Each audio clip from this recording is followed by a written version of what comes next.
program. The topic of discussion is graphite spyware. This topic relates to Science and Technology section of the UPSC CSC syllabus. Let us see why this is in news. Recently, the US Immigration and Customs Enforcement Agency has gained access to graphite spyware, a powerful hacking software capable of infiltrating mobile phones and encrypted messaging apps.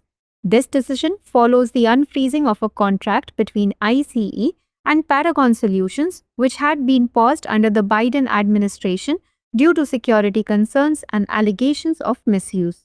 Now, let's discuss the graphite spyware.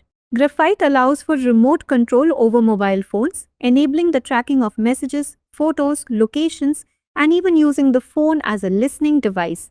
The software was previously used to target journalists and activists. Developed by Paragon Solutions, an Israeli spyware company. Graphite enables unauthorized monitoring of individuals and the use of mobile devices as surveillance tools.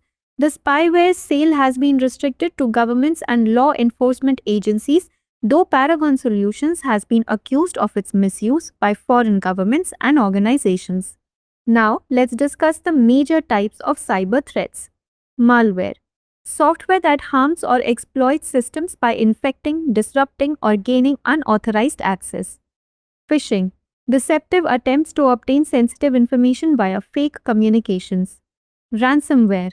Encrypts data and demands payment, often in cryptocurrency, to release it.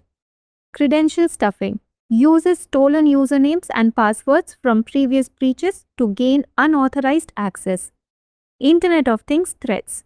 Vulnerabilities in connected devices that can be exploited for unauthorized access. Cryptojacking.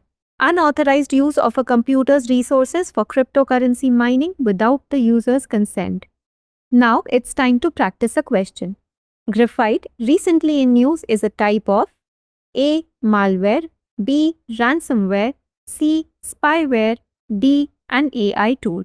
Send the answer for this question in the comment section. Thank you for watching.